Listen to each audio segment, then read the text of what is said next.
First of all, I applaud the question because the key word is compromise. Let me go back to the Cuban Missile Crisis, 1962. Two totally independent leaders, Nikita Khrushchev and Fidel Castro, decide that it would be a good idea for Russia to deploy missiles on Cuban soil. Did they have the right to make that decision? Absolutely. Two independent countries. So they make that agreement. And the Soviets begin bringing in the missiles, well, the parts to assemble them. And the United States discovers this. Kennedy says to the Russians, turn your ships around or we will sink them. And if that leads to World War III, so be it. And the Russians turned their ships around. But there was a compromise. Not made public in this country at that time. Kennedy agreed to pull out American missiles that were deployed in Turkey in exchange. Because the Russians said, look, you have missiles in Turkey right on our border almost. You say our missiles are an existential threat, well, so are yours. Take them out and we will not deploy ours. That was a compromise. Now, Kennedy asked that this not be made public because it would kind of be seen as a loss of face and blah, blah, blah. And it wasn't made public, and then it was later on.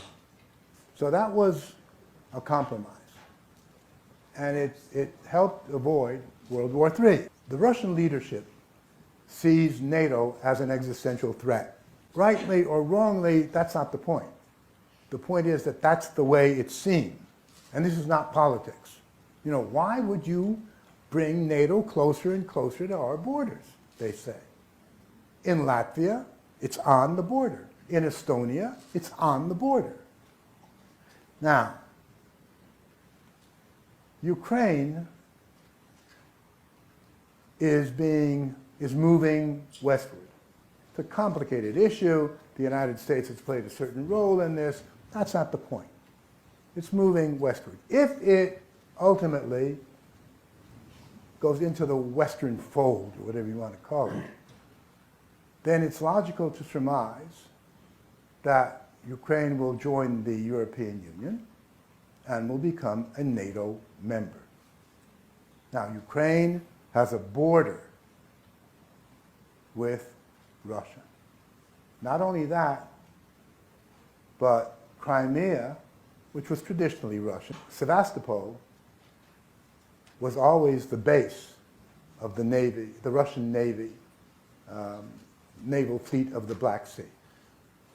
So if Crimea remains Ukrainian, and if Ukraine becomes part of NATO, the Russian fleet won't be in Sevastopol, but the American Sixth Fleet might very well be there. And NATO will be on Russia's southwest border. And the Russians see this as an existential danger. And they say, we will not permit it. Now, does that correspond to international law? No, it doesn't. But when you talk about existential threat, you say, I don't care about international law, as in the Cuban Missile Crisis. You say, no, we don't give a damn how you feel. We're not going to allow this. It is my opinion that had from the very outset